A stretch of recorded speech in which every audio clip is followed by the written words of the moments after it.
Brazilian experience on tobacco control. And lastly, from Richard Edwards from Flinders University, Australia, lessons from New Zealand endgame measures. So let me quickly introduce Dr. Rob Branson, our first speaker. He is an associate professor in business economics at the University of Bath School of Management and senior member of the UK University's internationally renowned Tobacco Control Research Group, or TCRG. He holds 3 degrees in economics and is an expert on the governance and regulation of organizations with a particular focus on the tobacco industry.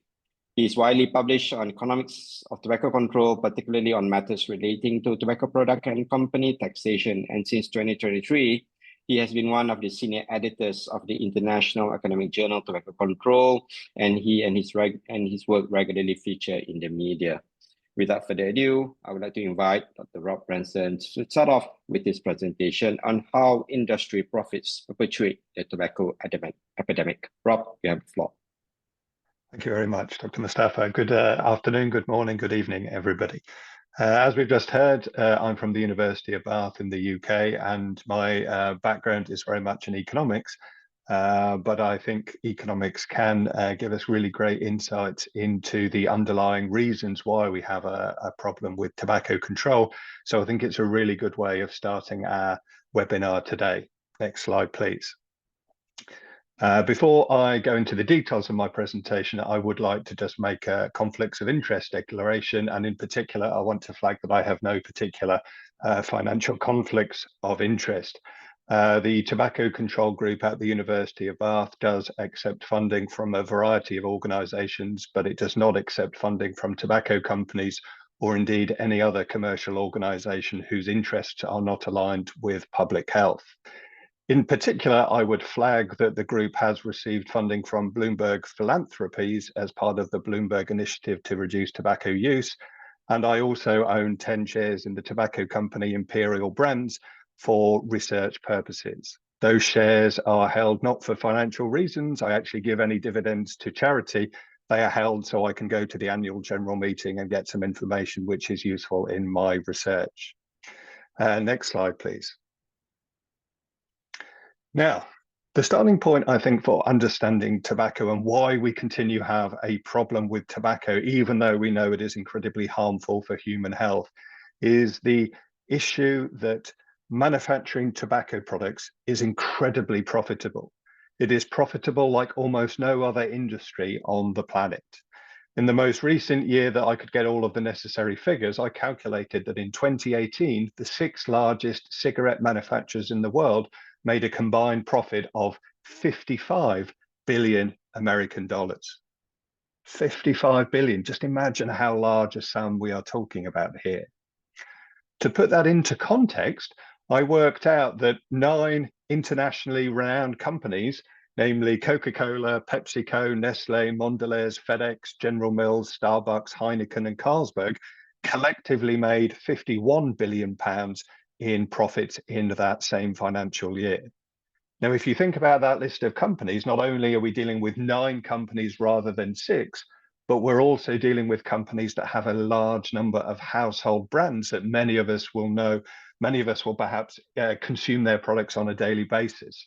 So we have Pepsi and Coke beverages, we have Frito-Lay's, the crisp manufacturer, we have Old El Paso sort of products, etc., etc.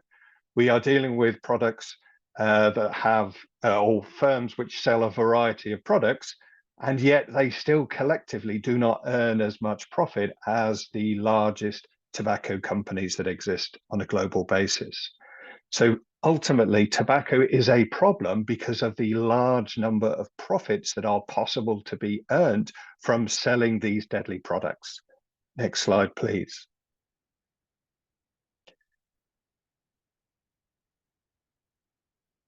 Okay, now, as well as earning large profits in total, it's also important to recognize that the tobacco companies are able to earn large profits for each of the units they sell.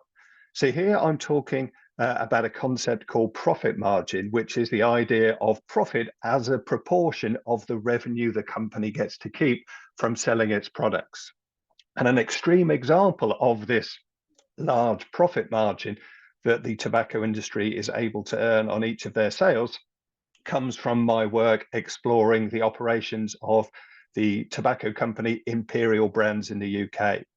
And here I found that the company can earn profit margins of 63.4% in the year 2023. So what that means is for every £100 the company gets to keep in net revenue, having paid all of its tobacco excise taxes, £63.40 of that are pure operating profits. So more than half of the money the company gets is pure profit. And what that tells us is we are dealing with a product that costs very little to make, but can sell for very high prices. So we are dealing with an industry that generates large profits for each of the units it sells, and that collectively adds up to a large amount of money. So here in the case of the UK, we know that Imperial was able to earn £371 million in terms of the profits, although the detail of that is a little hard to get because as soon as we started highlighting their profitability, the companies stopped reporting in as much detail. The point is we are dealing with hundreds of millions of pounds of profit in the UK market alone.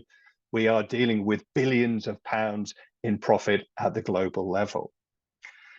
Now, these profit margins on tobacco products are so much bigger than we see in other industries. So those comparator companies like Coca-Cola and Pepsi that I was just talking about a minute ago, they don't make as much profit. Their profit margins are simply a lot lower than the ones that we see in the tobacco industry. Typically, they're around 15 to 16% rather than the 60% that we talked about in the UK, but there is some variation. So it ranges from just 6.5% for the company FedEx to a high of 26% for Coca-Cola. So even the most profitable company within that sort of global portfolio is still earning less than half of the profit margins that we see in the tobacco industry. So ultimately, we are dealing with an industry that generates vast profits, both globally and in each of the markets they operate. And they make these profits because they have monopoly-like pricing power. In other words, there isn't any dynamic competition that we see in many other industries. So companies are able to charge whatever price they like in the marketplace. We again see this illustrated in the case of the UK, where just two tobacco companies, namely Imperial Brands and Japan Tobacco International, control more than 81% of the UK market for cigarettes and a similar proportion for roll your own tobacco. Now, ultimately, these profits are a problem from the point of view of tobacco control because they give the companies significant resources and every incentive to maintain the status quo. In other words, because making tobacco products generate such large profits, the industry is addicted in the same way that consumers are addicted to their products. The industry does not want to stop selling tobacco because it simply cannot make these large profits by selling other products. So this is why they fight against every public health measure, because they want to make sure nothing in their industry changes, and hence so they can continue to produce these vast profits that are simply unlike any profits we see in other industries. Next slide, please. Now, many of you will already know that one of the key tools we have available to us in public health is the use of excise taxes. Most countries apply excise taxes to tobacco products, and quite a few countries are increasingly applying high levels of excise tax. The point of those taxes is that they get passed on to the end consumer, and that is because the industry raises the retail price. That higher retail price is really helpful from a public health point of view because it deters smokers from engaging in the habit. It encourages smokers to quit, and therefore it is a really useful tool. It is also what we call a win-win tool because high tobacco taxes can generate large amounts of government revenue. So we have this tool of taxes that is used, that is very effective at deterring tobacco use. Unfortunately, that taxation does not stop industry earning large amounts of profit. And actually, industry can use some of their large profits to undermine the effectiveness of tobacco excise tax. In particular, we have found that the industry deploys 6 key strategies that mean tobacco taxes are not as effective as they would otherwise be. So, for example, they engage in price smoothing behavior. So, when taxes go up, instead of having one big increase in the retail price, the industry will drip feed the higher prices into the market in the hope that just a small rise every month will not deter people from starting to smoke or existing people from quitting. Next, we see the industry is very clever in the way that they price their products at different points in the market. So they may what we call undershift taxes at the economy end of the market to keep some cheap products available, but they will overshift or increase the price very rapidly for more premium products where they know consumers are less sensitive to price. So in other words, they play price games in the way they pass on the higher taxes to consumers to again minimize the impact, whilst also ensuring they get additional revenue to keep making these higher profits. After that, we see the industry engage in increasing segmentation behavior. This is the idea that they want to have an increasing spread of prices in the marketplace in order to make sure there is a tobacco product on the market that appeals to consumers irrespective of their willingness to pay. So this is why we see some very premium, very fancy brands on the market, while also having some economy brands available that are the same basic product, but sold at significantly lower prices. Another strategy we see is the industry engages in the process that we've called shrinkflation. This is the idea that the product price stays the same, but you simply get less in terms of the tobacco you get for your money. So instead of selling a pack of cigarettes where there may be 20 sticks in a box, they may reduce it to 19 or even 17 sticks in order to make it appear to consumers that the price hasn't in fact gone up by sort of minimizing the perceived purchase price impact, because you still have to hand over the same amount of money, you're simply getting less in exchange. After that, we know the industry is very good at making sure consumers don't feel the need to quit their tobacco habits. So in other words, they offer different pathways for down trading or pathways for spending less money by continuing their same habits. So this might be the way that previous brands that were only selling factory-made cigarettes have now started to sell fine cut tobacco for rolling your own cigarettes. That is a cheaper product, so it is a way of making sure that those individuals continue to buy tobacco and hence continue to feed this vast profit empire. Finally, we know the industry is very good at looking for weaknesses in the tax code. So they may look to change product attributes or characteristics in order to attract a favorable tax category. So here a good illustration from Europe has been the industry has started to sell many so-called leaf wrapped cigarettes, which are technically a cigarillo or mini cigar, and that means they are taxed less heavily than factory-made cigarettes. Ultimately, what that means is they can sell a product which is essentially the same in the eyes of consumers, but which has found a weakness in the tax code and hence can attract lower taxes and hence be sold at a cheaper retail price. So ultimately, the key message here, I think, is that excise taxes are effective.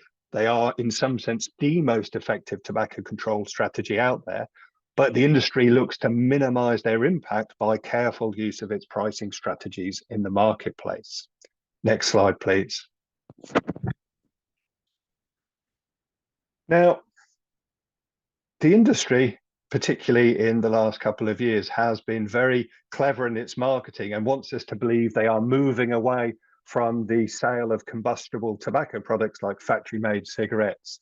You may have heard of slogans like unsmoke or for a better tomorrow from the tobacco companies trying to suggest that they are reformed characters, where they are trying to stop the sale of combustion tobacco products, which we know are incredibly deadly. These new products are certainly increasing in their sales volumes, but the industry never reveals the full picture of where these vast profits come from. For example, if we go back a couple of years, we saw that in 2021, BAT had operating profits of just over £10 billion. And that £10 billion came from, firstly, revenue from combustible or traditional cigarette products of £22 billion, and their so-called new categories, or these other non-combustible tobacco products, were just £2 billion of revenue. We can see the situation has changed a fraction by 2024, where combustible revenue was now just 20.7 billion, and the total revenue was 25. So we can see there was a slight increase in these new categories. But ultimately, we can see combustible tobacco products are by far and away the key driver of both revenue and indeed profits. We can see that it's still the case for Philip Morris International, the world's leader in these sort of newer products like heated tobacco products. And you can see from the figures on the slide there that in 2024, their operating income or profit was 13.4 billion, while the net revenue for combustible products was almost twice the size of the revenue from their smoke-free products. So again, we can see this picture that it is combustion products, the traditional tobacco products, that are the key driver of the industry's profitability. And that is not changing. A good illustration of that would be the fact that Philip Morris International's combustion revenue didn't in fact change between 2023 and 2024. So in many ways, these so-called smoke-free or these new products are not about replacing traditional combustion tobacco products, but they are about expanding the operation of the tobacco industry. They are about adding another source of profit. They are about maintaining the profit that the industry has been earning for many years. Next slide, please. I think many people working on tobacco, and particularly other economists like me, will say, well, of course, we know we have these high tobacco excise taxes, so therefore the industry is paying their way. But actually, the first thing to understand is excise taxes are not paid by the tobacco industry. They are passed on to smokers.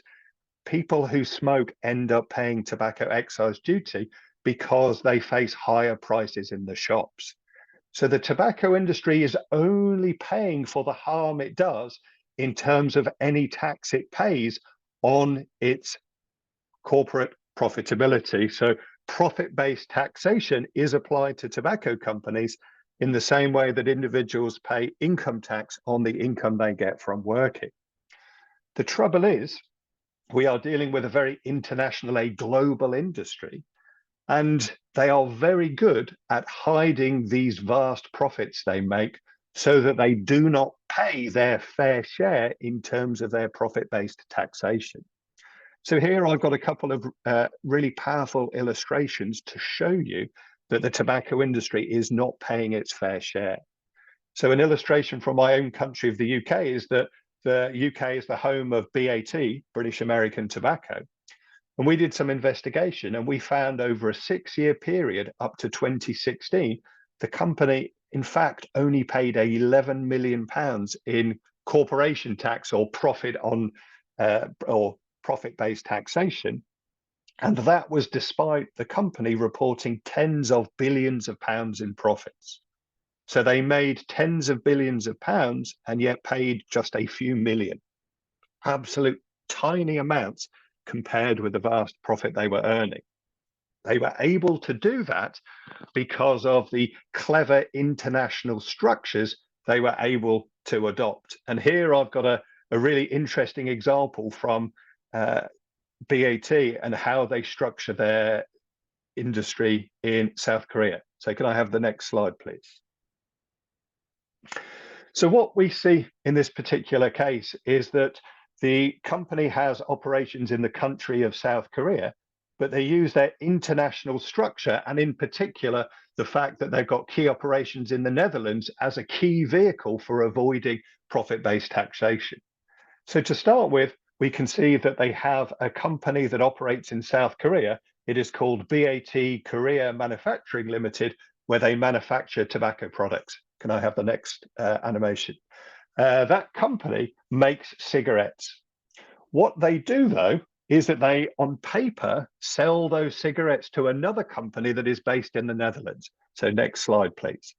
Those cigarettes are sold at a low price to the Dutch subsidiary. Next animation, please. That is called Rothmans Far East BV in the Netherlands. And that transaction takes place purely on paper. The cigarettes remain in South Korea, but they now become the property of the company in the Netherlands. That company, in turn, resells them back to a different subsidiary based in South Korea called BAT Korea Limited. And that subsidiary now has to buy those cigarettes at a high price. Again, the cigarettes have not left the country of South Korea. These transactions have taken place purely on paper, but as a result, the company has been able to shift 98 million euros in profits every year out of South Korea, so that the South Korean government is unable to claim a tax on that profit that has been earned, because that profit on paper is being earned in the Netherlands. And the Netherlands has a very complicated tax code where profits made overseas are not subject to local taxation. Next slide, please. So ultimately, what we can see is the cigarettes remain in South Korea, and yet, next slide, please, the profits are reported in the Netherlands, even though to you and I, those profits are actually created in South Korea because they are made on cigarettes produced in South Korea, on cigarettes sold in South Korea, on smokers in South Korea who have consumed those products. Next slide, please. So ultimately, what we can see is that we are dealing with an industry that makes a large amount of profit, but it is very clever in how it structures its organizations to make sure those profits stay with the shareholders rather than go to the government to pay their way for the harm caused.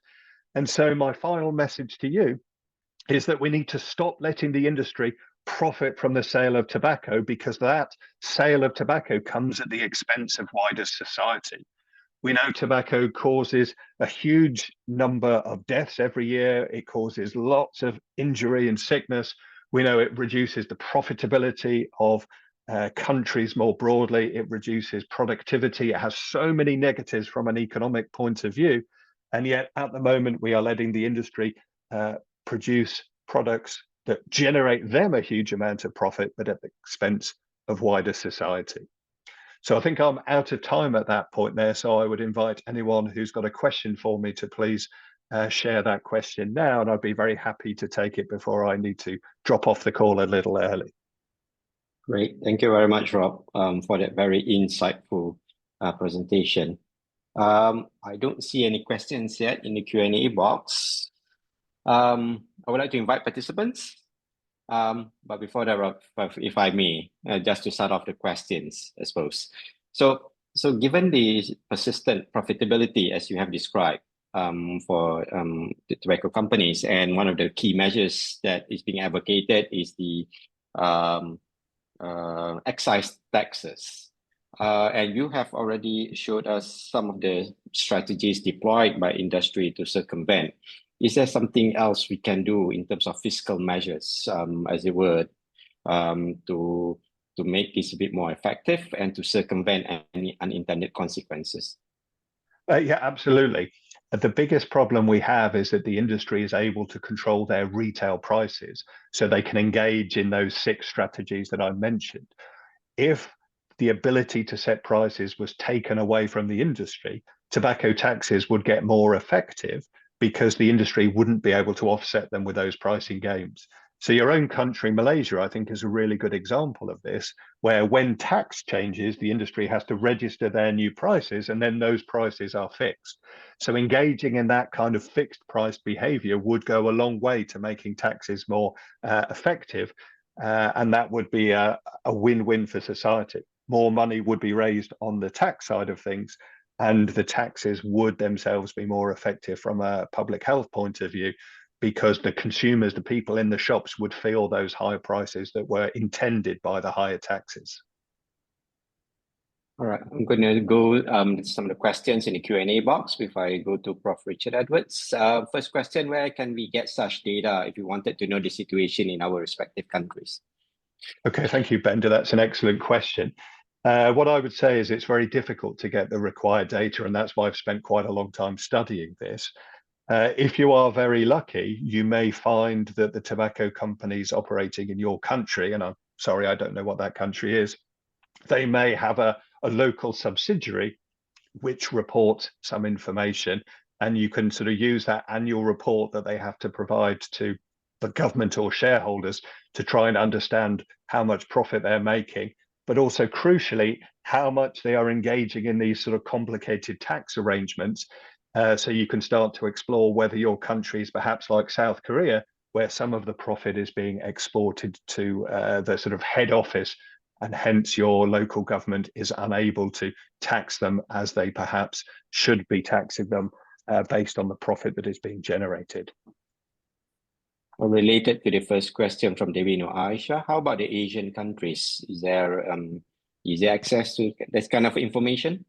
Again, in Asian countries, there are certainly local tobacco subsidiaries. So, for example, BAT has a subsidiary in Bangladesh, and you can again look at those accounts to explore what is going on. I would though say there's an interesting sort of additional depth that I didn't get a chance to explore, and that is, as well as having these 6 strategies in any particular market, we also know the industry has different sort of strategies in terms of how it prices its products, depending how far advanced the tobacco epidemic is in a particular country. So in countries like the UK, we have very well developed tobacco control. The industry has relatively high tobacco prices because it wants to make as much profit as it can do today.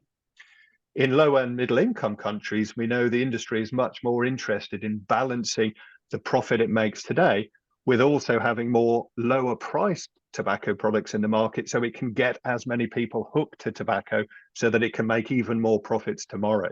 So there is some differences, and so it may be the case in some Asian countries, for example, the profit rates wouldn't be quite as high as the overall market, but the point is they are still engaging in similar behavior. Prof. Richard. Yeah, thanks, Rob. I was sort of curious. If you look at the UK at the moment, and like lots of governments around the world, they're under enormous pressure in terms of their income and, tax and expenditure. And there was all the things about welfare cuts and winter fuel allowances and all this stuff. So it's sort of, why don't governments like the UK get better at dealing with this sort of tax avoidance, the sort of thing that BAT is doing with not paying corporate profits and so on? On the face of it, it just seems madness. This would be a relatively popular tax to implement and enforce, and yet is it just too hard? Is it just impossible? Why don't they do it? Well, it's a very good question, and one I'm afraid I don't have a very good answer to, because it's a question I keep raising. I think there are a number of things. So firstly, it is quite a hard issue because it is a global issue. So it's very difficult for one country in isolation to pass rules. Because it's very hard to have a rule that applies only to the tobacco industry. So what we have seen is that the tobacco industry is in no way unique. Many other international companies do similar types of complicated structures in order to avoid profit-based taxation. And we have seen various sort of measures introduced at the level of the OECD or the G20, where they try to sort of agree minimum rates of taxation, or where they try to agree how they are going to tax transactions that are purely on paper. So the cigarette's not moving out the country, but being sold. So they are trying, I think, to do something, but it's certainly a half measure. It's a half-hearted. They are not trying as hard as they might do. My own feeling is they're slightly scared that if they tax companies in the UK, companies will simply just move out of the UK and be based in other low tax jurisdictions, and therefore the cost overall would be greater. So I think the government, not the UK in isolation, but all governments have to try and balance getting a bit more today with making sure that they are not undermining tomorrow. They could certainly do more, but I think they could also do more, not just on the profit-based taxation model. They could also do more about controlling the market. So one of the policies we've really been pushing for in the UK is what we call a polluter pays levy scheme. And this is the idea that the government would control tobacco prices, and by doing so, it would be able to increase the proportion of the selling price that is paid in taxes. So effectively, you would remove the industry's ability to make profits, and you would capture what was previously profit in the form of higher excise taxes. So it's another way of doing the same thing without having these international sort of complexities. Great. I know there's so many questions there, Rob, and I know you do have to go. So perhaps Aruna, you and the team can compile this and see how we can best answer some of these good questions, because I really need to get going with the other speakers. So thank you very much, Rob, for the excellent presentation. And we'll go to the next speaker. So, right. Thank you very much. Bye-bye. So we'll go to the next speaker, and I would like to introduce Dr. Jagdish Kaur, who is a well-known figure in the arena of global tobacco control. She is presently the regional advisor for the Tobacco Free Initiative at the World Health Organization Regional Office for Southeast Asia. She's a medical doctor and public health leader trained in the global tobacco control at Johns Hopkins Bloomberg School of Public Health, USA. And before joining WHO, Dr. Kaur worked as the Chief Medical Officer at the Ministry of Health, Government of India, where she spearheaded formulation and advancement of several national health programs, health laws, and policies, including tobacco control. And she also steered the Global Fund supported programs for India as country coordinator in the Ministry of Health. So with that, I would like to invite Dr. Jagdish Kaur for her talk on tobacco control in Southeast Asia, achievements and challenges. Over to you, Dr. Kaur. Thank you so much. Thank you so much.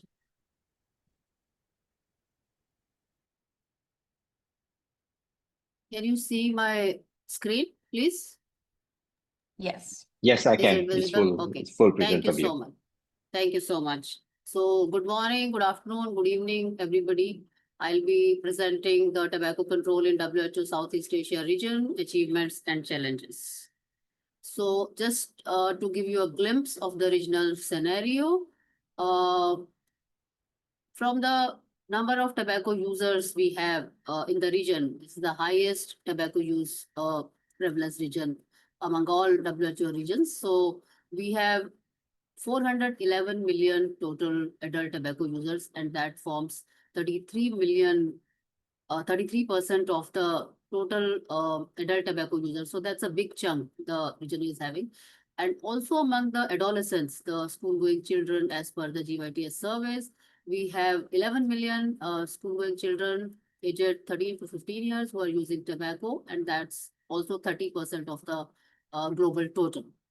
And if we look at the smokeless tobacco use, adult smokeless tobacco users, out of the global 362 million, the region is home to 280 million, and that is 77%. So we are the highest burden region for smokeless tobacco use. Many countries have high burden of smokeless tobacco. So that is why for us, it's not smoke-free, it's tobacco-free.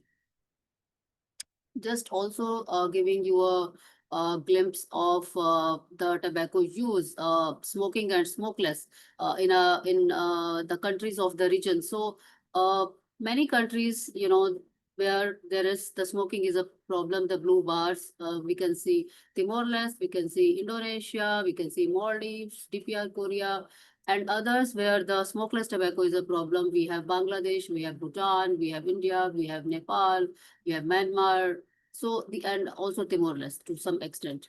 And among the youth also, if we see the scenario, among the boys and girls, so it's mostly, high among the boys as compared to the girls.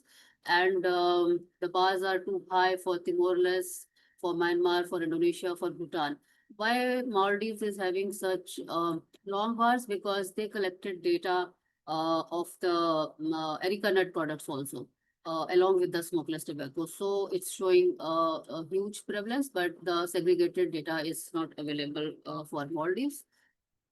And for the smokeless tobacco, if we see, countries like Myanmar, Nepal, Sri Lanka, Bhutan, Bangladesh, India, they have a high prevalence, and they have the men as compared to women, we can see, but some countries like Bangladesh, we have women slightly more than men. And also Myanmar, a huge proportion of women, 24%, they are using smokeless tobacco. Timor-Leste, it's more than 26, almost 27% of women. So that is the scenario. And if we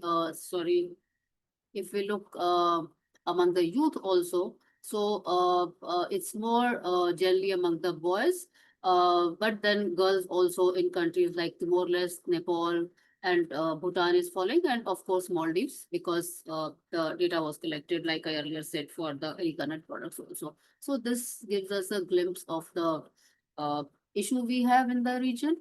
And some of the achievements are like we have done extremely well in monitoring the tobacco use and the prevention policies. We have the availability of adequate survey data for nearly 100% of the adult population. We are the only region among all WHO regions having this data. And regions are using the TQS, the Global Tobacco Surveillance System. So the questions on tobacco in the mainstream surveys for adults as well as the youth. So the data collection is quite regular.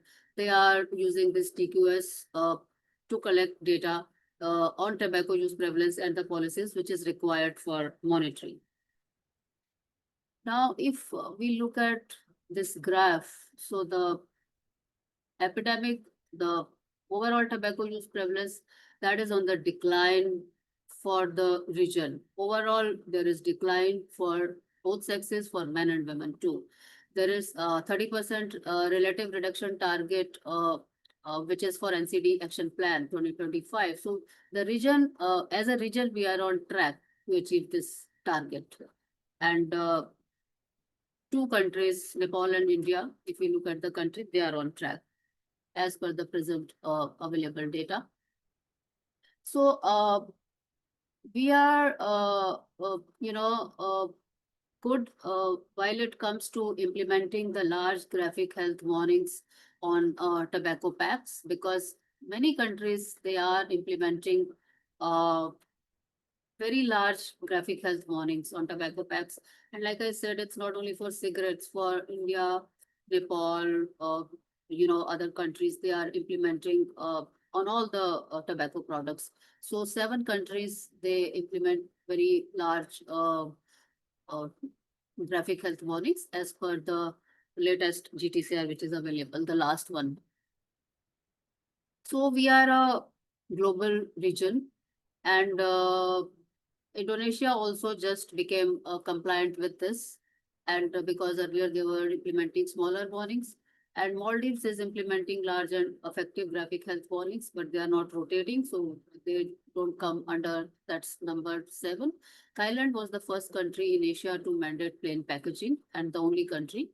And Nepal is the only country globally which is implementing 100% graphic health warnings on packs of all tobacco products. So that is the regional scenario.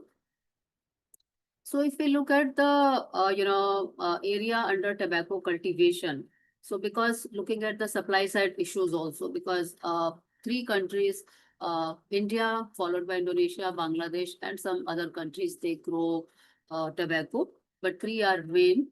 And there we have seen that there is now some decline in tobacco crops, the area under cultivation that is slowly reducing in India, Myanmar, Nepal, and Sri Lanka also reports that they have reduced the area which was harvesting tobacco, and this is being replaced by different crops, including the food crops.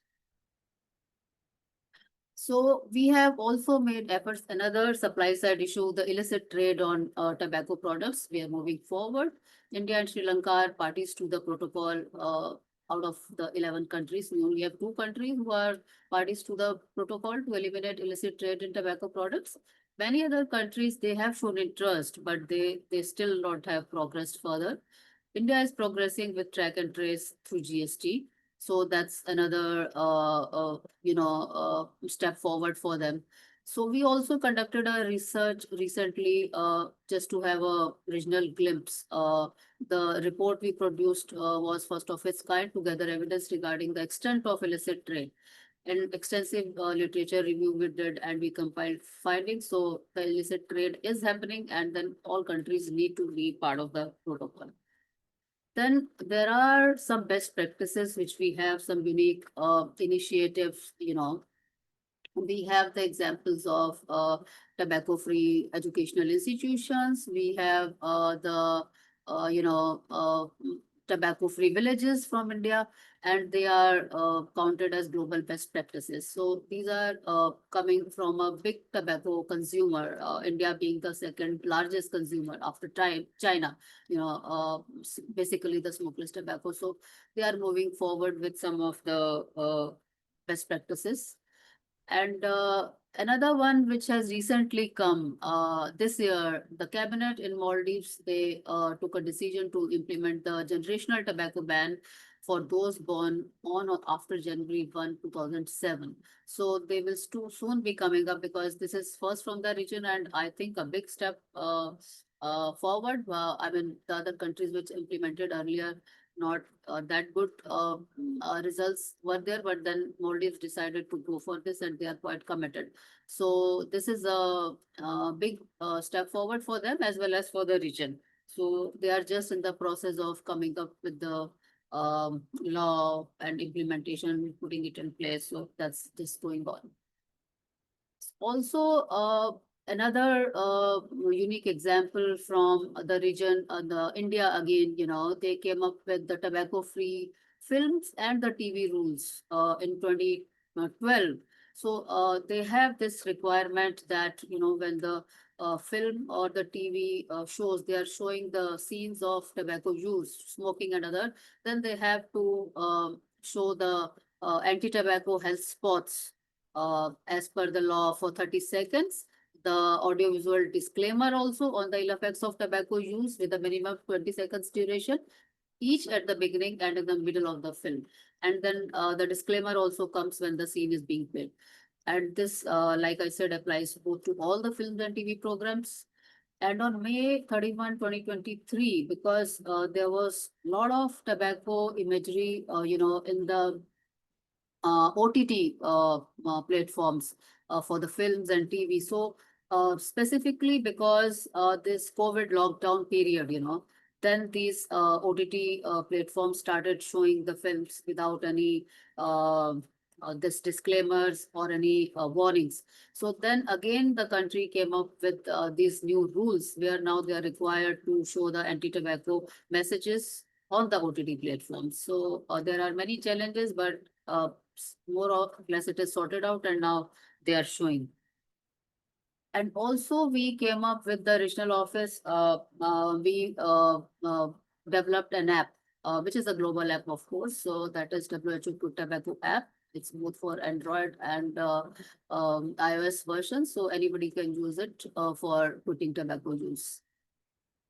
We came up with this very important tool, going a little beyond tobacco, exit NCDs, because tobacco is the main risk factor for all the NCDs. So this is for implementation at the school level, so that we can have, the next generations, without the NCD risk factors. So this is being implemented in some of the countries. So that was a big that was a intervention from our side.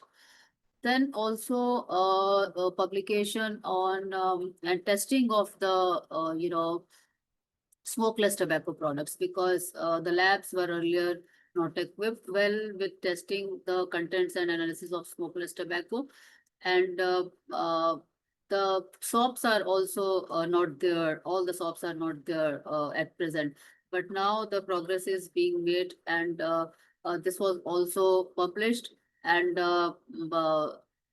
we also updated the smokeless tobacco use and attributable mortality for the region, because for the global level, this was revised a long time back, but then we moved forward, and this was done for our region.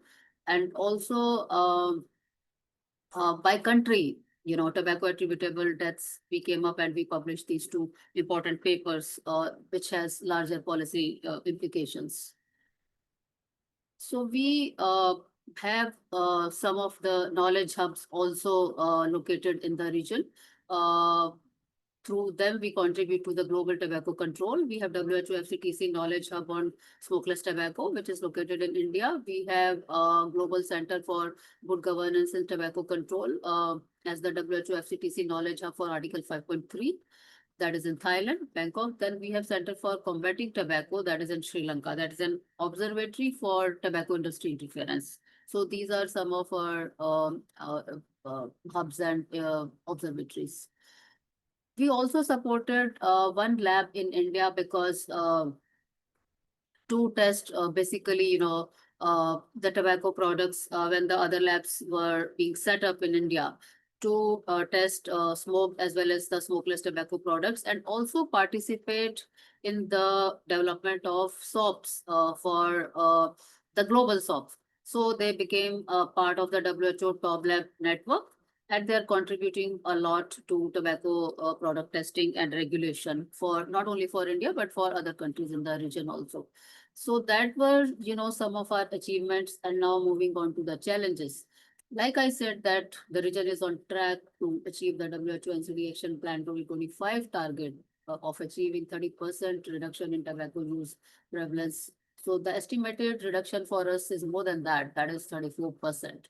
So we have moved forward, but still we are the highest average tobacco use prevalence region among the all other regions. So still the challenge is huge.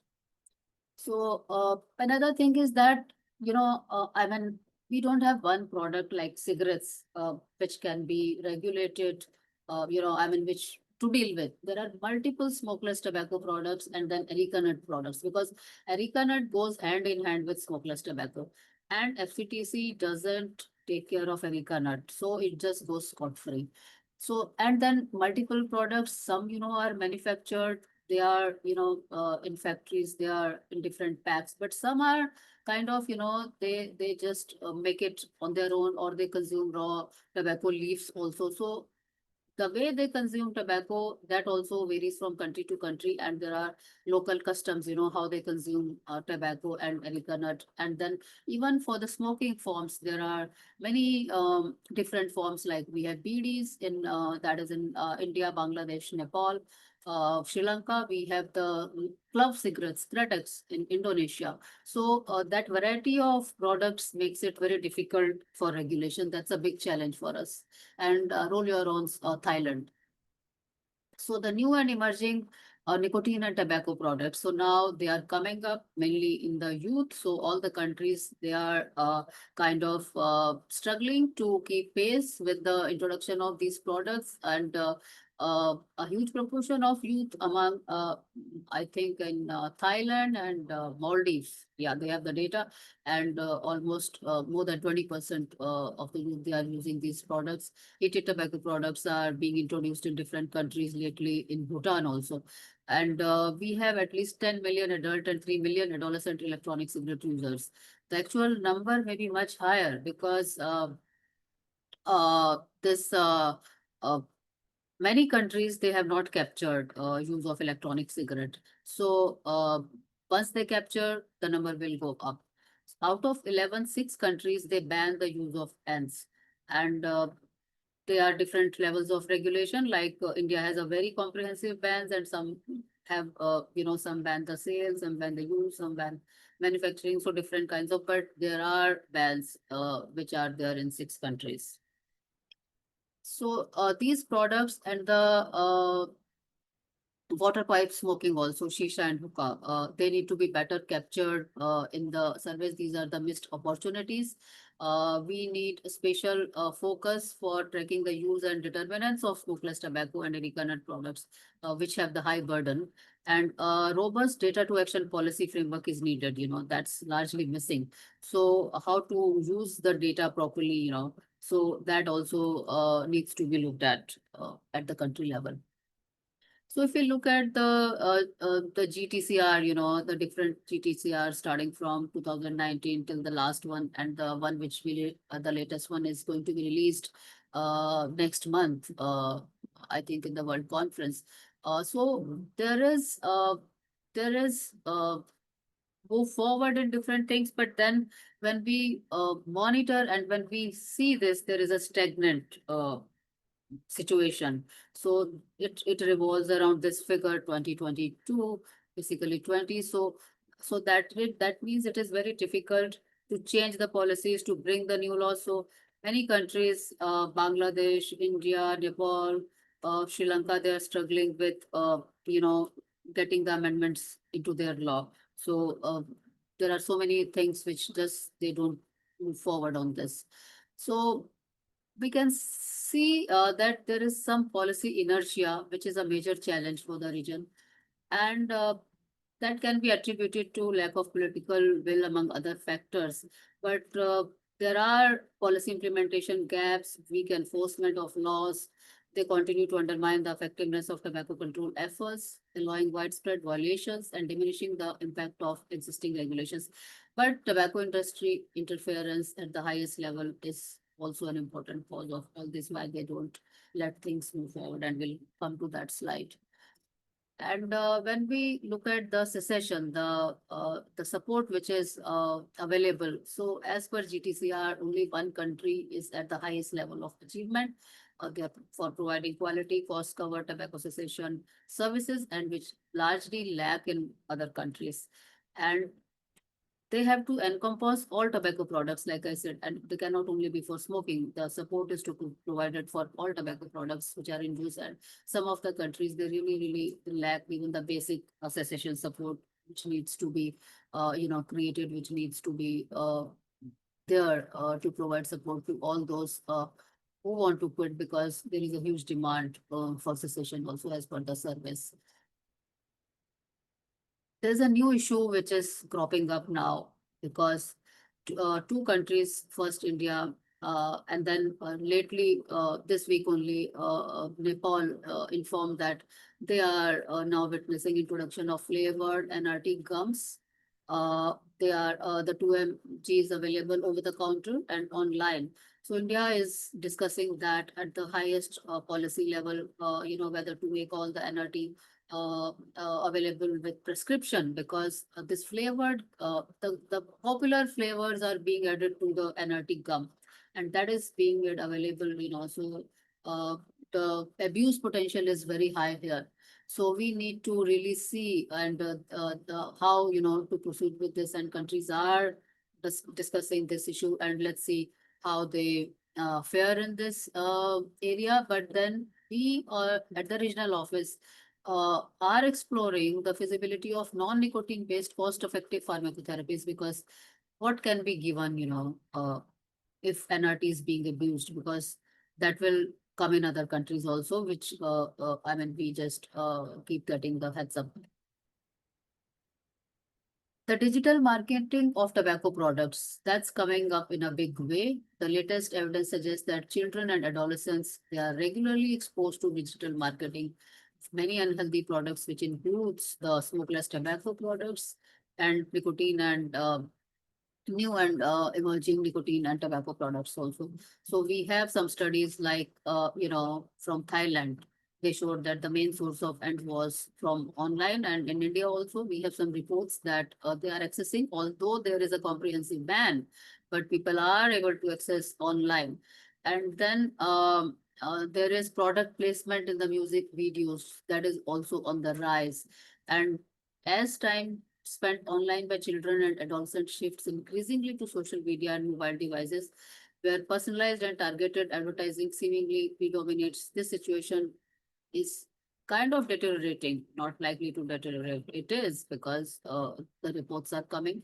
So we need urgent efforts to facilitate monitoring and implementation of the FCTC recommended online, how we can regulate this online, the digital media advertisements. Then for the smokeless tobacco products, we face this brand stretching, because these examples are from India. So there is a ban, taps ban, all kinds of advertisement is banned, but some of the flavored Erica nut products, which are very popular, but the same brands as tobacco products that is used for advertising by the high-end actors, which are popular actors. And then there is point of sale advertisement, because that is not banned, that is allowed. So that's a big loophole. So there is a lot of advertisements on the point of sale and how they display the products and how the youth are accessing that besides the ban. So if we look at the GTCR reports for tax, because tobacco tax, we heard we heard Rob, my predecessor, and he spoke about the tax at length. So in the region, we only have one country, Thailand, which is at the highest level, and others are levying tax at a very, some of them at a very low level. By DPR, Korea is showing zero because there are no taxes. They have the tobacco prices. So they don't have any kind of tax. So this is reflected as zero. But there is scope to raise taxes in many of the countries, and they can move forward because this is one of the best buys. So situation is not that good for the indigenous smoking products.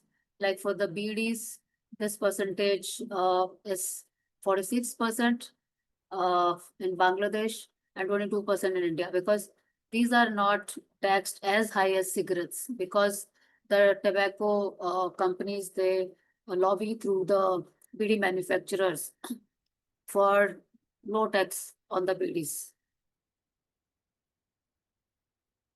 And the youth, because all the countries, they have the minimum legal age for access to tobacco products, but gaps in implementation are there, and youth are able to access different tobacco products from a very young age.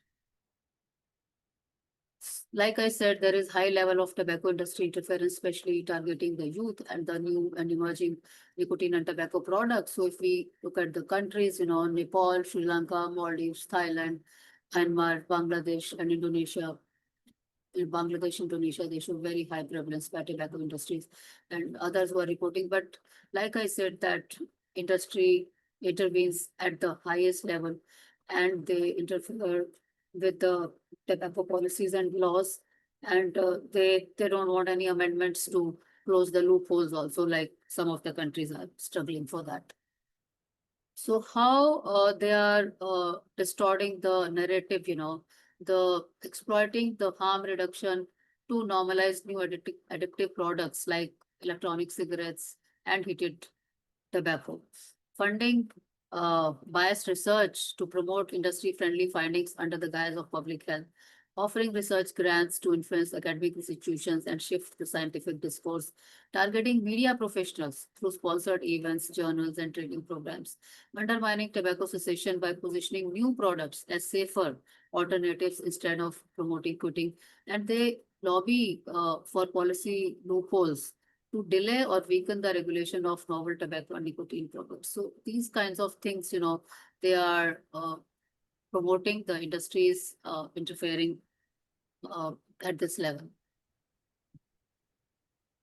So it is important that how we include smokeless tobacco products as well as the NENTP's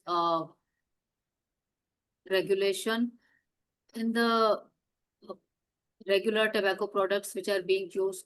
So it is important that regulators are aware of the exact contents and emissions. But I mean, they have to test these products. Like I said, that the facility was not there. The labs are now only in India, but we are facilitating testing of these products so that they know which, because this data, this evidence drives into the policy, new policy reforms and all that. So they have to enhance their capacity for testing as well as reporting so that they can actually know what all is there in these products, because at present that goes quite unregulated.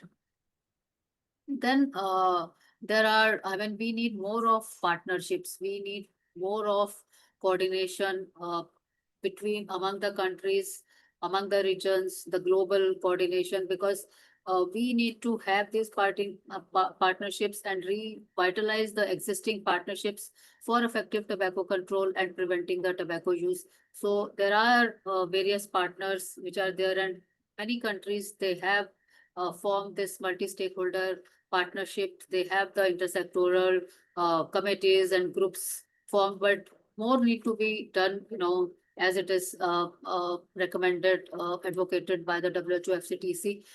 We need whole of government, whole of society approach for tobacco control, because unless and until everybody works together, it cannot be there. We cannot, reach effective tobacco control. Then we know that, how we cannot treat the tobacco control in isolation.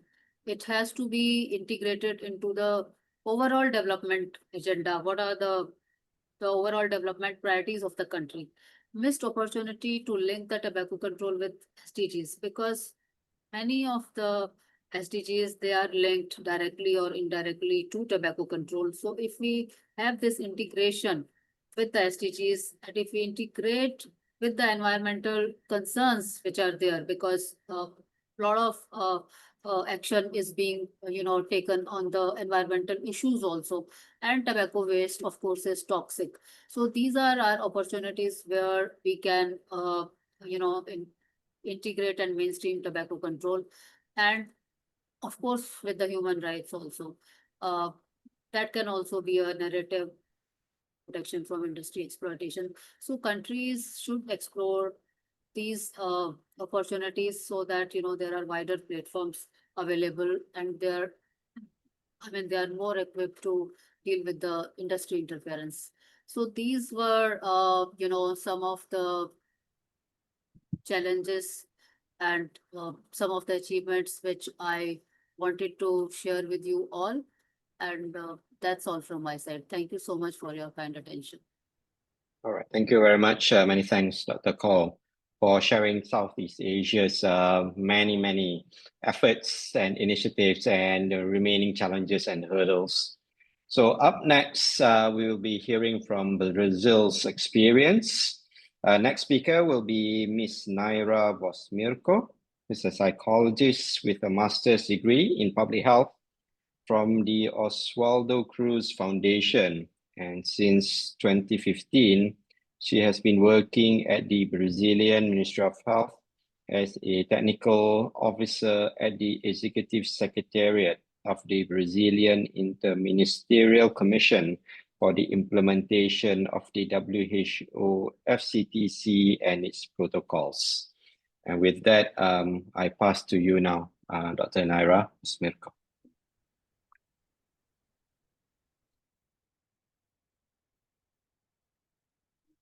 Thank you. Hello, everybody.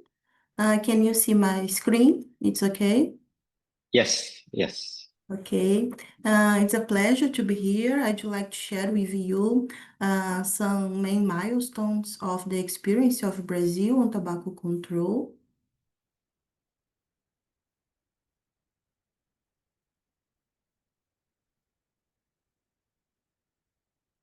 Let's start, take a look at how the situation was in 18s in Brazil.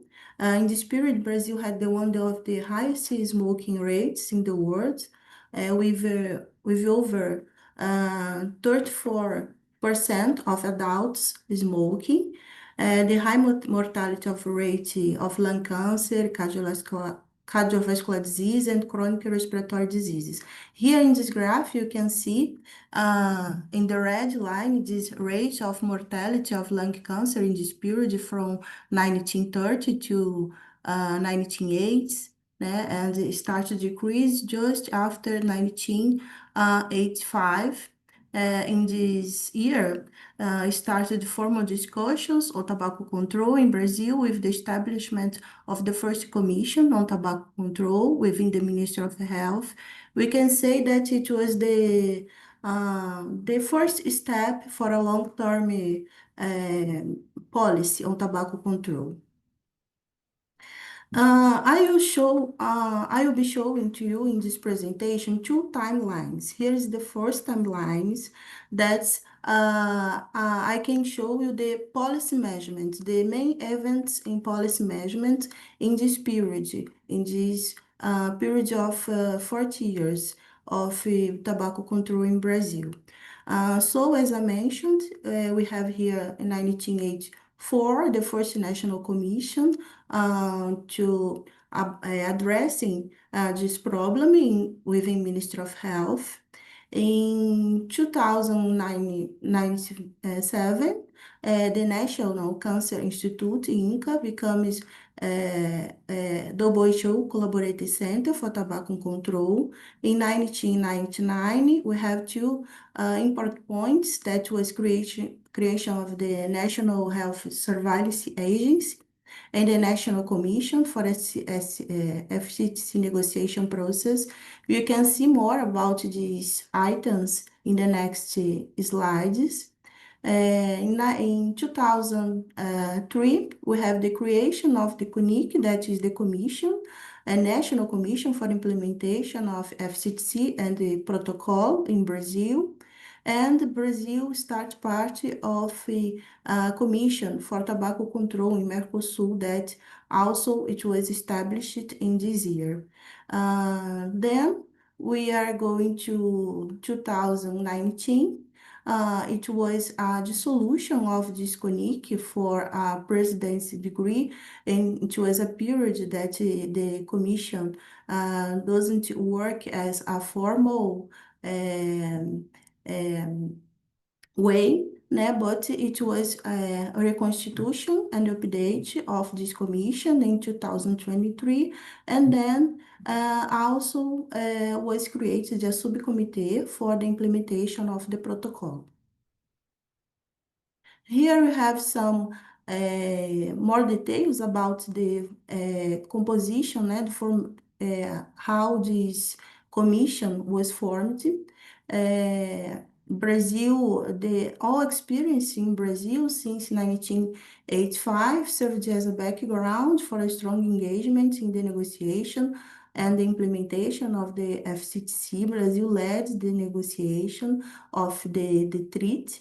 And for that was created in 1999 a commission for coordinate the Brazil positions in this process. And in 2003, Brazil adopted the FCTC, and then this commission was renewed with a formal way, and it was now responsible for the implementation of the FCTC in the country.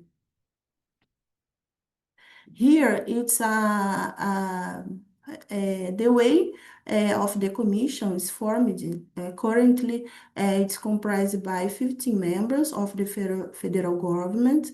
I want to read all this, but it's a general vision for how it's composed.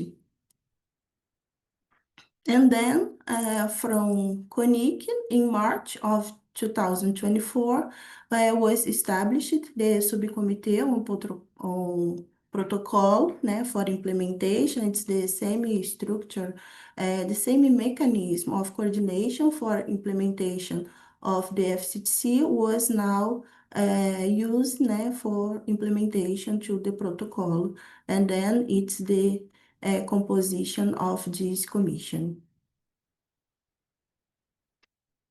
It's important to highlight the National Regulatory Authority that was Anvisa. As I mentioned, it was created in 1999. Anvisa plays a central role in implementation of Brazil tobacco control policies. The agency is responsible for regulating key areas of the FCTC, including Article 8, enforcing smoke-free environments. Articles 9 and 10 regulate the context of tobacco products, requiring the disclosure of product information, including the prohibition of additives and electronic smoke devices. Article 11, setting rules for packaging labeling, such as graphic health warnings updated regularly. And Article 13, banning tobacco advertising, promotion, and sponsorship in all forms.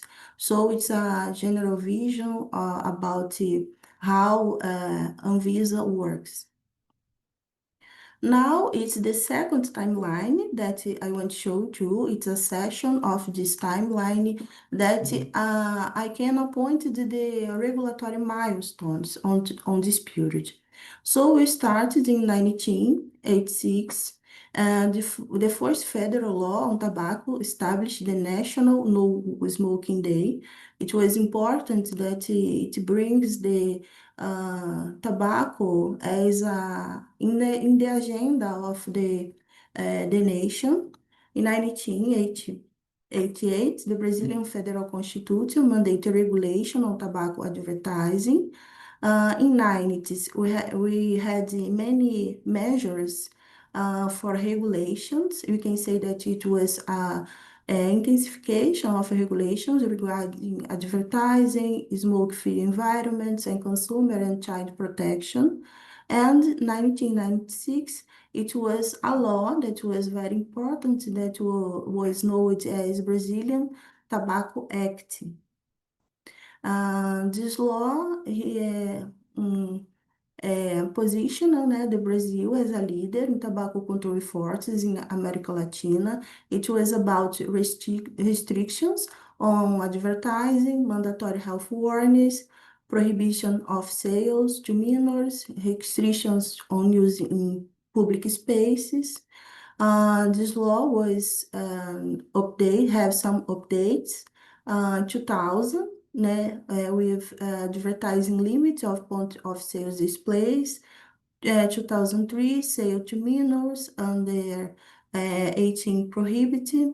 In 2011, a nationwide ban of smoking in public places, points of sale advertises, bans, new tax rules, and minimal prices. Here you can see the second section of this timeline. 2000, we have it, so advertising for cigarettes or other tobacco products was restricted to points of sales. It was, as I mentioned, it was update of that law that was enacted in 1996. 2001, pictorial health warnings were printed in cigarette packs and replaced every 4 years. 2002, consolidation of the National Tobacco Control Program with free treatment for smokes in the Brazilian Unified Health System. It's the National Brazilian Health System. 2003, prohibition of sales to minors under the age of 18. In 2005, ratification of the WFCTC, establishment of the National Program for Diversification of Tobacco Growing Area. Here you can see some image warnings. Brazil was the second country to implement health warnings with photos, in 2001. Here you can see more details about the ratification process. Brazil adopted the FCTC in 2003, but it was a long period, 2 years, until the ratification. It was a period marked by intense confrontation with the tobacco industry. Brazil is one of the most producers of tobacco. So the industry propagated the myth that FCTC would ban tobacco cultivation. So it was a big process because that, and the federal government is committed to provide economically viable alternatives for tobacco producers. So it was at the same time the ratification of the treaty, it was the establishment of the national program for the diversification of tobacco cultivating areas. Here we can move on for the next years. 2009, we have the ban of electronic smoking devices. 2011, we have the tax policy that was implemented on tobacco products, a total ban of smoke in public places. 2011, it was the ratification of the protocol to eliminate illicit trade in tobacco products.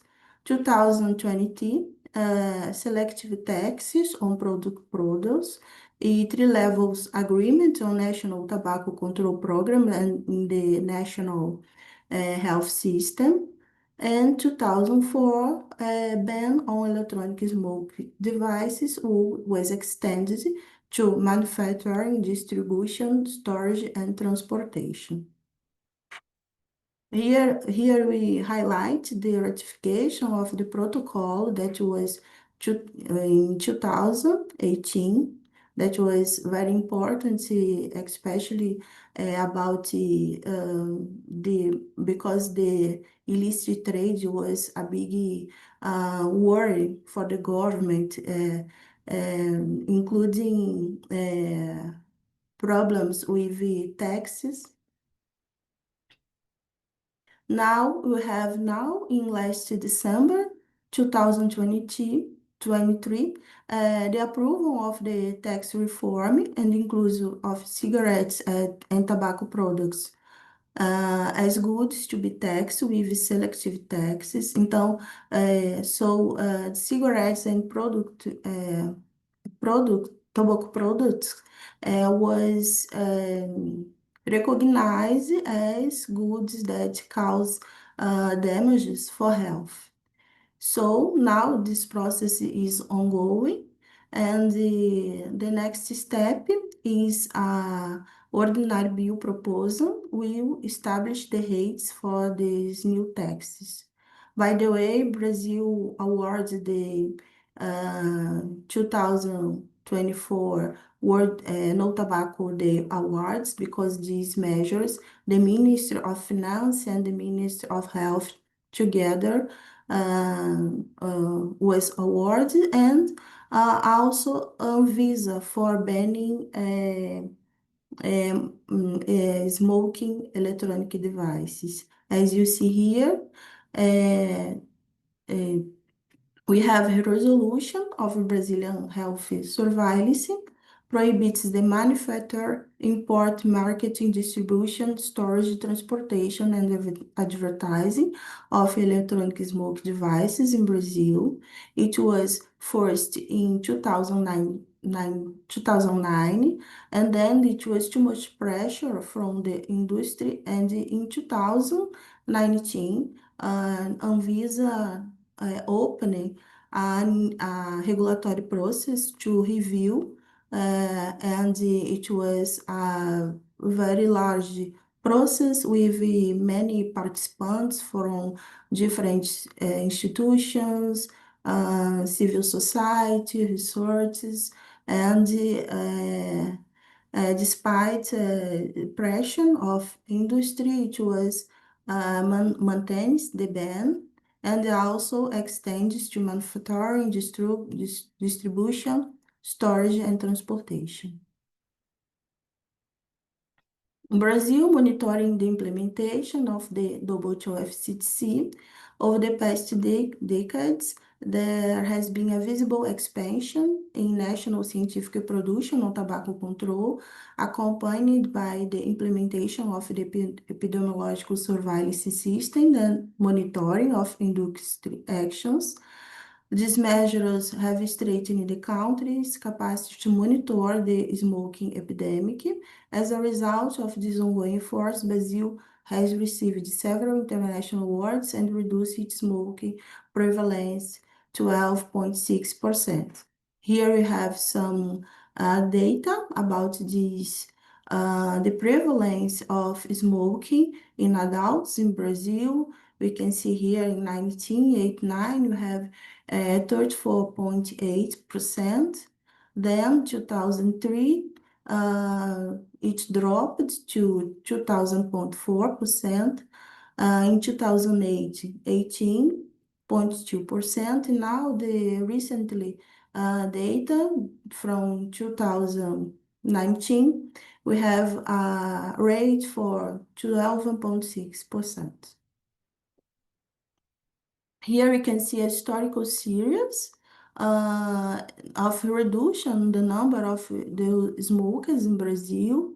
It's a national surveillance, and you can see the period after implementation of WHO FCTC. You can see how it's decreasing with time.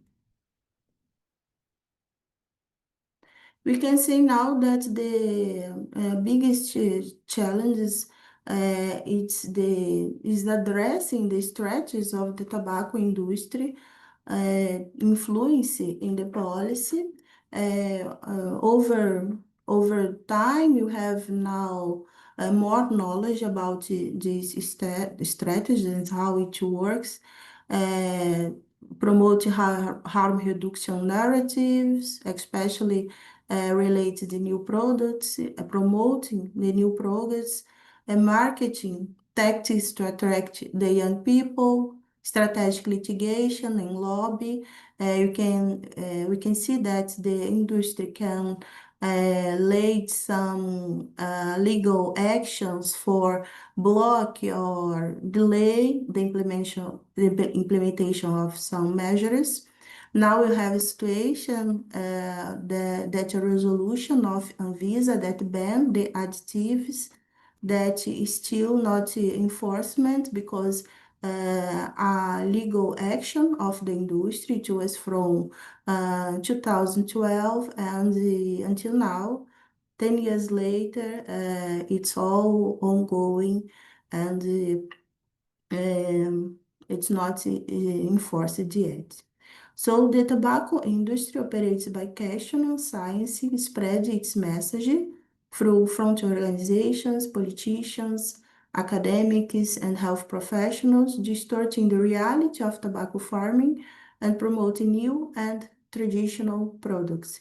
Here you can see that's an image, a photo of a group of representatives of industry that it was in Panama in the last COP and MOP and try to lobby the Brazilian delegation. Now I can mention that Brazil has legal action against industry for accountability to compensate the costs of tobacco-related diseases. It's one of the ways that it try make industry account of these actions. It was started in 2019 and it's ongoing and it's in process now. So I'm finishing my presentation. I had to talk with you for the main points of Brazilian, this journey of Brazilian tobacco control. I will be happy to clarify doubts that can come. Thank you. Thank you very much, Ms. Posmirko, for that insightful overview of Brazil's multi-sectoral approach. Now let's go to the fourth and last speaker. Let me introduce him first. Professor Dr. Richard Edwards, trained in the UK in medicine and public health. And he is the head of public health at the College of Medicine and Public Health in Flinders University, and honorary professor of public health at the University of Otago in New Zealand, where he continues to work closely with the Aspire Aotearoa Research Center. His main research interests are in tobacco use epidemiology, tobacco endgames, and tobacco control policy. He focuses particularly on research to help achieve an end to significant tobacco use. He is co-principal investigator on the New Zealand arm of the International Tobacco Control Evaluation Project and president-elect of the Oceania branch of the Society for Research on Nicotine and Tobacco. And I'm very pleased to welcome Prof. Richard Edwards to discuss the New Zealand's endgame measures. Over to you.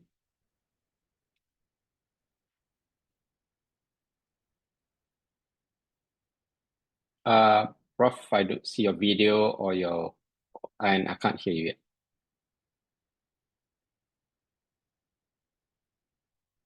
Can you hear me now? Yes, I can hear you.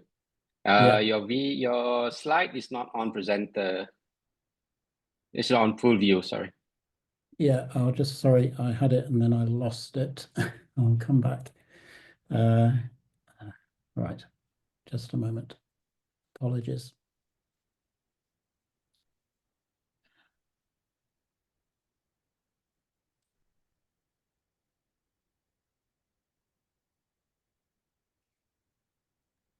Is that sharing now? I'm still waiting. It's not. Can you just put it on full view at the bottom right or whichever, or top left? Yeah. Is that displaying correctly? Yeah. All right. That's perfect. Okay. Right. Apologies for that. Thank you very much for the kind introduction and for inviting me to speak today. So I'm going to talk about endgame goals and endgame interventions, and I'm going to talk particularly about the New Zealand experience.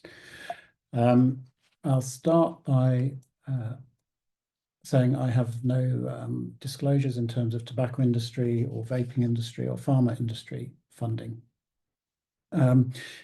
It's already been covered quite a lot about the sort of Empower interventions, so I won't talk about those in detail, but there are obviously these sort of core interventions which Dr. Kaur in particular talked about in the Southeast Asian region. And clearly she showed that there's been some stagnation recently. These are effective interventions and we need to implement them more fully, but I'm not going to be focusing on those interventions today. In talking about endgame thinking, perhaps one way of thinking about it is to start off by thinking about non-endgame thinking. And this is an example. So originally I was in the UK, and in the late 1990s, there was a tobacco control strategy called Smoking Kills. And it had these aims within the strategy. And if we look at the second one, so reduce adult daily smoking from 28% in 1996 to 24% by 2010. So that's an aim to reduce smoking prevalence. But when you look at the actual figures, it's over a long period of time. It's 14 years, and it's to reduce it by 4%, which is about 0.4% per year or so. And that is not exactly an ambitious target. And what's more, there's no idea there of getting close to no smoking. It's accepted that 24% would be success. Well, I wouldn't call that success. So I would say that is non-endgame thinking. So endgame thinking, which has become prominent in the last 10, 15 years or so, rejects that sort of approach. It rejects sort of status quo approaches. It says we should have a clear end goal in sight. It rejects just relying on sort of business as usual measures and incremental or ad hoc approaches. And what it proposes instead is that we don't just want to reduce smoking, we want to more or less eliminate it. because that's the only reasonable goal for a product that is so highly addictive and so highly harmful to health. You want to get rid of it. And so therefore we should be adopting radical endgame goals of virtually eliminating tobacco use. And if we adopt such goals, it's likely we're going to need more radical interventions than the sort of business as usual type empower interventions. Although those are very good interventions, we may need to go beyond those. And we probably need a comprehensive strategic planned approach. So those are some features of endgame thinking.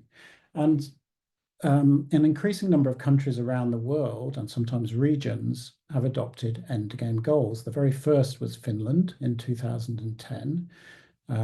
Aotearoa, New Zealand, Aotearoa is the indigenous name for New Zealand, was the second in 2011. And then other countries, as you can see in the diagram there, adopted these goals. And practically, for most of them, what it came down to was reducing smoking prevalence to low levels, and 5% has seemed to become the magic figure to getting it below 5%. I'd actually argue that you want to get it as close to 0% as possible. And also there's a defined time period which is reasonably soon. So there's a time when we say, right, this is when we want to achieve this by. So those are endgame goals, and those were the first 6 countries to adopt them. I'm going to focus on the New Zealand one. And this was the goal that was adopted in 2011, which was to reduce smoking prevalence and tobacco availability to minimal levels. So it didn't actually talk about 5%, it talked about minimal levels, thereby making New Zealand essentially a smoke-free nation. And I would just stress, it didn't just talk about smoking prevalence, it talked about availability as well, and we'll come back to that. I should acknowledge, in talking about the New Zealand experience, that it has been driven to a large degree by leadership by the indigenous people of New Zealand, the Māori people, who make up about 15 or 20% of the population. And Māori have had very high smoking rates. Smoking was introduced to Māori through colonisation. Tobacco was not a product used by Māori. And Māori leaders have rejected the notion of tobacco smoking and adopted endgame thinking. And these are some of the examples of people like Shane Bradbrook, Dame Taurena Turia, and Hone Harawira. And a landmark event in New Zealand was this inquiry, a parliamentary inquiry by a Māori select committee in 2010, which recommended the adoption of an endgame goal. And that was the precursor to that goal that I just showed you in 2011. So for the first 10 years or so, now New Zealand started from having a lot of the Empower interventions were already in place. So for example, smoke-free bars were introduced in 2003 or 4. And more measures were introduced between 2011 and 2021. Plain packaging was introduced, more smoke-free places like prisons. There was very large and regular tax increases, and tobacco was amongst the most expensive in the world in New Zealand by 2021. So there was a whole lot of things in place, but some things were not regulated, and in particular the product itself and also the availability of the product were essentially unregulated.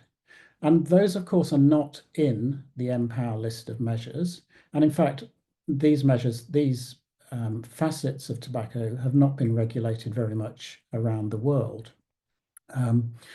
And New Zealand, although it had reductions in smoking prevalence, it was not on track to achieve minimal smoking prevalence for all peoples. And part of this smoke-free goal in New Zealand always had an equity dimension, which was that we wanted to get smoking prevalence down to as close to 0 as possible for all peoples, and not just the overall figure. So for Māori and for Pacific, who are another big group in New Zealand.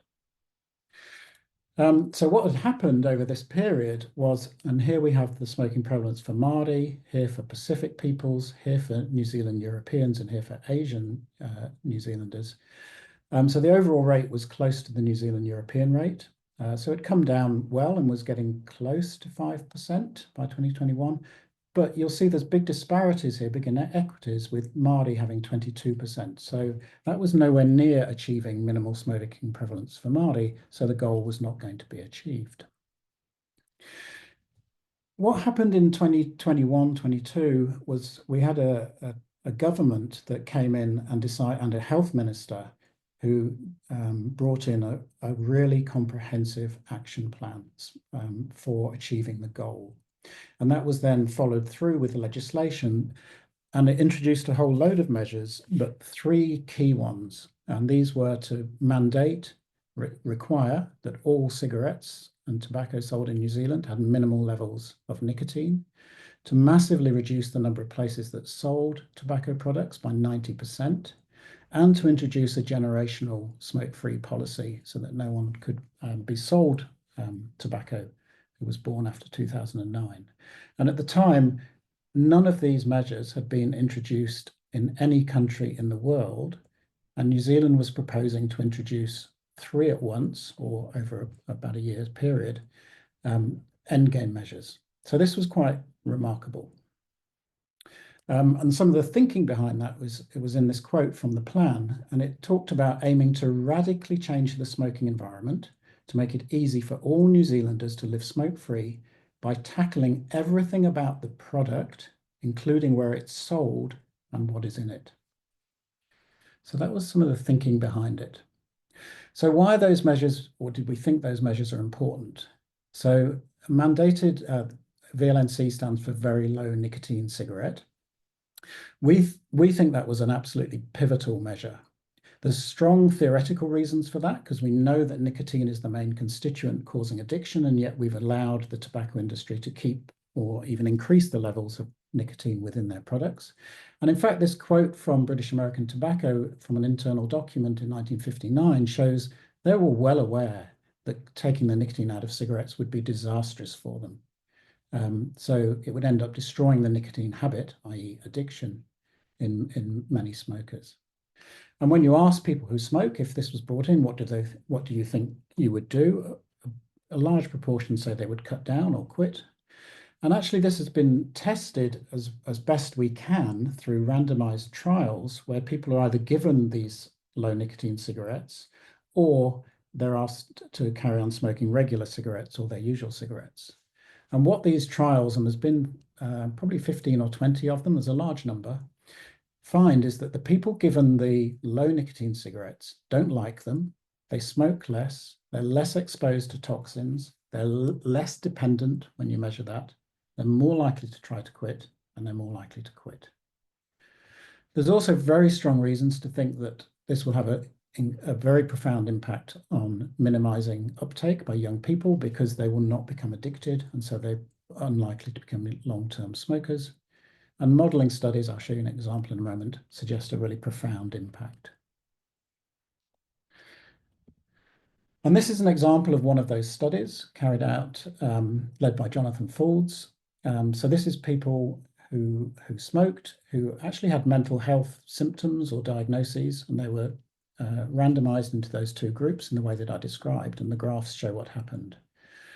So the group, and the lighter gray there is the group who were given the low nicotine cigarettes. They, over time, as the nicotine was reduced, they smoked less. As a result, they were less dependent and they had less carcinogens in their urine. But their stress levels stayed about the same. But very importantly, they had about 4 or 5 times the quit rate of the people given the normal cigarettes. And these were people who were not even planning to quit. So those quit rates are actually quite considerable. Retailer reduction is another profound measure, and the proposal was to reduce by 90% the number of retailers, the number of places that sell tobacco in New Zealand.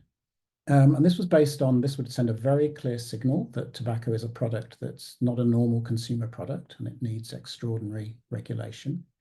And there's plenty of evidence that higher density of retail outlets is associated with higher smoking prevalence amongst young people and reduced quitting and increased relapse amongst people who smoke. There's also an equity dimension. This graph here shows the distribution of outlets in New Zealand by a level of disadvantage, different areas. And what you see here is the smoking rate. The solid line goes up as the areas get more disadvantaged, and so do the number of tobacco retailers, which are the bars. So by getting rid of and equalizing out that retailer supply, then we could hope to reduce smoking prevalence in an equitable way. So that's another key measure. And the third one was the smoke-free generation, which I say brings in this generational restriction. And this is based on the logic that young people, when they start to smoke, they don't have a true informed choice because they're so young. And also they rapidly lose any sense of choice because they become addicted. It also has the effect above just age-related restrictions of eliminating any rite of passage effect, which is the idea that young people might want to smoke because it makes them look like they're adults, or it makes it seem like smoking is okay after a certain age if you have a fixed limit. Again, it has a very clear signaling effect, and it promotes the idea that young people should be protected from addiction and harm due to smoking. And again, the idea here would be it would phase out the availability of smoked tobacco products, reduce smoking uptake, and also would be pro-equity, as I'll show you.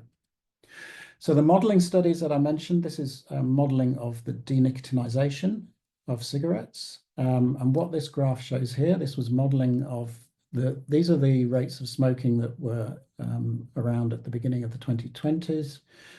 This is Māori females and males. This is European females and males, and this is overall. And what was modeled was that with denicotinization, there'd be a rapid reduction in smoking prevalence towards minimal levels, and this would occur equitably, so that the huge gap in smoking prevalence would rapidly narrow. This was modeling done on the US population by the FDA, and they came up with figures like over 80 or 90 years, you'd get almost 50 million less young people taking up smoking. You'd get almost 2 million deaths averted by this measure alone by 2060. So enormous impacts, potential impacts of this measure in the modeling studies. And this one is showing modeling, just focusing on the smoke-free generation. What this shows is the prevalence of smoking amongst Māori and non-Māori in New Zealand. And at the beginning of the period in 2010, in this study, in 2011, sorry, it was close to 40% in Māori and close to 20% in non-Māori. And then with business as usual, just with the trends that existed already, you'd expect smoking to come down by this much by 2025. So still very high, still big inequities. If you looked at that with the red bar, that shows with big tax increases, that would reduce further. But the biggest impact, and this is in under 45-year-olds, because that's where the smoke-free generation has the biggest impact, would be this smoke-free generation. It causes a massive reduction in smoking prevalence and a huge decrease in the inequity. So what happened with these measures? They were introduced, they were brought in by legislation, they were going to be implemented, they were due to be implemented, that was all underway, but unfortunately it didn't happen.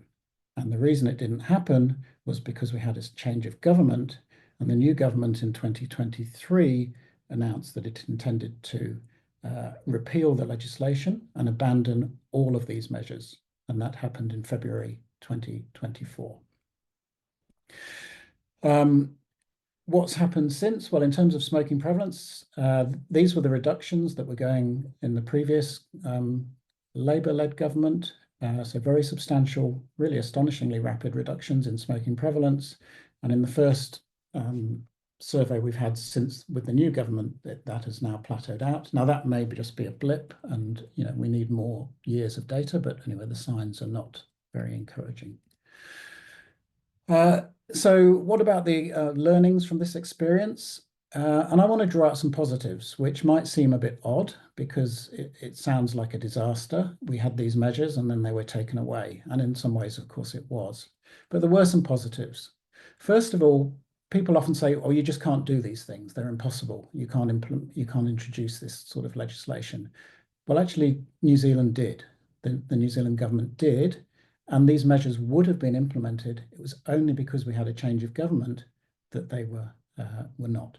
So it's a proof that you can do it. There was very strong public support for these measures. And even during the repeal process, we did survey of people to see if they supported. This is looking at the denicotinization, and you see that 70 to 80% of people, this is by different parties, supported these measures. In fact, even the parties that made up the government, supporters of their parties, strongly supported these measures. In the process of the repeal, there was huge opposition. And that came, of course, from doctors and nurses and public health people and so on. But it also came from communities, it came from Māori and Pacific leaders, it came from international colleagues and supporters. It was an incredible outpouring of support. Unfortunately, it was unsuccessful, but nevertheless, it was a very positive part of the experience. In New Zealand, we had rallies, we had petitions, we had open letters. This was an international one. We had numerous statements from health organizations, etc., etc. Another thing that's often talked about is the screen test in tobacco control. That is, if the measures that you're introducing are opposed by the tobacco industry, you're probably doing the right things. Well, the tobacco industry opposed all of these measures, so we were obviously on that basis on the right lines. And the potential for these measures remains. We just need them to be implemented. It didn't happen in New Zealand. Maybe it will in the future if we have a change of government. But the potential is there. And if they're successful, as we think they would be, then they could set a precedent internationally for how we can really finish off the tobacco epidemic. There are other positive developments that, as has been shown in Brazil and in Southeast Asia. There are other interventions being introduced, and that's really good news. In Australia, where I'm based now, we've just had a whole suite of interventions: a ban on menthol, on capsule cigarettes, introduction of pack inserts, warnings on cigarette sticks. I mean, the second country to do that, Canada, was the first. Continued big tax increases. So there's still a lot going on. There's more countries setting endgame goals all the time. And some endgame measures, there is some progress. It's far too slow. Nicotine reduction has been proposed in the USA. It's not on the agenda at the moment, but it could happen. The tobacco nicotine-free generation type laws are going through introduction in the UK, hopefully. The Maldives, of course, has just introduced it, as we've seen. Multiple jurisdictions in the state of Massachusetts, towns like Brookline have introduced, and in South Australia, where I'm based, there is a proposal. It's not definite, but it may go ahead there. Other places have ended retail sales, such as in Beverly Hills and Manhattan Beach. But there are persisting problems. We have inequities. We have disadvantaged populations with high smoking rates. We have higher smoking rates in many low and middle income countries. We have, as we've seen, continued tobacco industry influence. And leaving aside the arguments about vaping and its contribution to quitting or not, I think what we do end up sometimes is there's been so much focus on regulating vaping products, we've not been implementing rigorous enough tobacco control measures. It may have been a bit of a distraction. We need to keep the focus on tobacco control as well. And although there's been some notable successes, it's too slow with MPOWER and the FCTC measures. And until more places introduce these endgame measures, we haven't got clear evidence of what their impact will be, although we suspect it will be profound. So in conclusions, we need to continue to advocate for evidence-based, population-based interventions to create that environment that supports people to be smoke-free and minimizes uptake. And that way we can minimize smoking prevalence rapidly, equitably, and as much certainty as possible. I suggest that in certain places, and this is not for everyone, different countries are at different stages and will work out their own ways of achieving things, but I think adopting endgame goals and where possible, implementing these sort of endgame interventions would be a very, very good thing. So thank you very much, and I look forward to the questions. Great, thank you very much, Prof. Edwards, for outlining New Zealand's pioneering endgame strategies. So we are now open for the next 10 minutes for Q&A. There are already some questions in the Q&A box, so I'm going to take some of them. To you, Prof. Edwards, what's your opinion in the main factors or prerequisites that a country should have in place to make this step in terms of the end game? This is from Ariadna Filiu. The learnings from New Zealand. Any prerequisites? I don't know whether we can say they're prerequisites, but certainly there are things that I think are very much make it easier and more likely for endgame goals to be successful and endgame interventions to be introduced. And I think one obviously is low and declining smoking prevalence. It's probably difficult to introduce some of these measures if you've got very high smoking prevalence. The less that smoking prevalence is, the easier it is likely to be to introduce these measures, I think. So I think that's one key thing. I think having a strong track record and of tobacco control, strong political will, maybe champions for really doing something positive. Our health minister, who we had in New Zealand, was incredible. And I think that's often been the case around the world. Sometimes a key decision maker can make a big difference. Having measures to control the influence of the tobacco industry, because they will oppose these measures and they will try and keep them off the agenda. So I think having strong political systems, regulatory systems that reject and prevent tobacco industry influence, I think those are all the sorts of things that that make it much more likely that we can do that. And those are the countries, I think, who are likely to be the first ones who can adopt these goals and these sorts of strategies. Do you know any countries right now who's working actively towards the end game? Well, I think there's a whole lot of countries now with endgame goals. Not so many of them are introducing the endgame strategies. So the UK has got the smoke-free generation that is going through. I'd say the Maldives has just introduced it.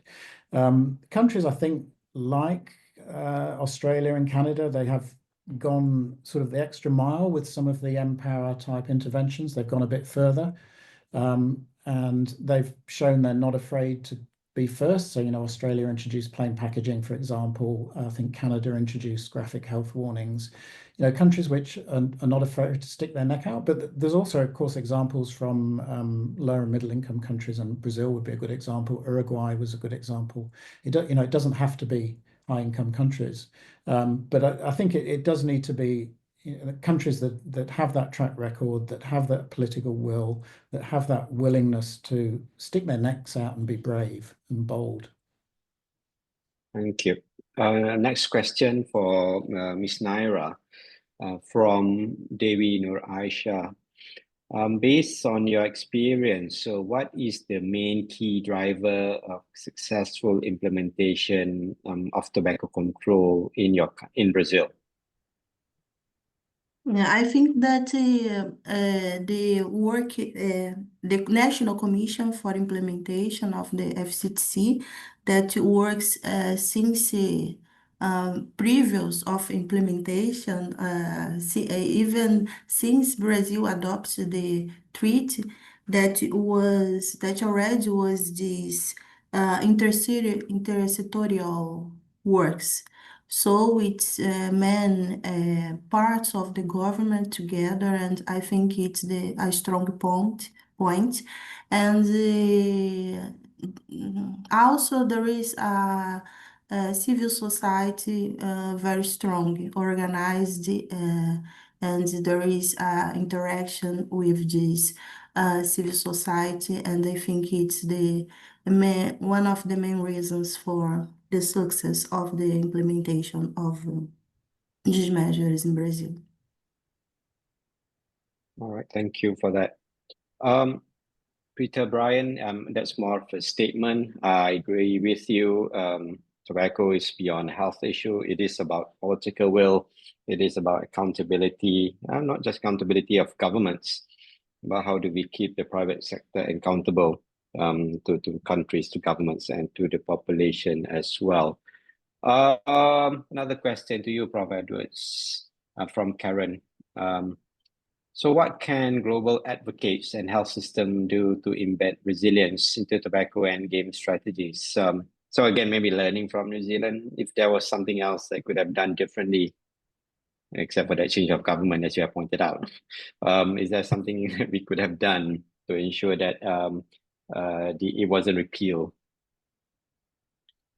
Well, I don't think once the government had changed and they had a coalition agreement, and there's some complexities of the political process, but it meant we were never going to change their mind, I don't think, almost whatever we did. So I'm not sure we could have done too much more in resisting the change. However, I think maybe we could have done more when the measures were brought in. And in particular, I guess one lesson for me is when you're thinking of working to persuade decision makers and governments, you also have to think of the long term and political cycles and think about the opposition and try and, if possible, get things implemented with cross-party or broad political support, because then they're going to be much more likely to be sustained. We all know that in a lot of countries, if there's sort of democratic elections, there's political cycles, and we swing from right to left and so on. And so I guess anticipating that and trying to make whatever's, if you bring in really robust measures, that those are robust to changes in government. And I think that's something that we could have done better in New Zealand. We were maybe a little naive. We just didn't think that a new government would actually repeal the legislation, because that hadn't happened before in our country in tobacco control. We didn't realize they would go that far. But now we do realize, a bit too late. Right. I do appreciate we have gone slightly over time for the Q&A. I hope that Aruna and the team at IAC can compile the rest of the questions. They are really good questions that we can discuss further when the participants come together to meet in person. So I would like to thank all of the speakers, all 4 speakers, for their insightful presentations. Just a quick recap. Dr. Branson talked about the tobacco industry's profit motives and regulatory evasion tactics. Dr. Koh covered the Southeast Asia's policy successes and remaining hurdles. Ms. Vosmirko talked about Brazil's multi-sectoral enforcement and community engagement. And lastly, Prof. Edwards talked about New Zealand's pioneering endgame strategies.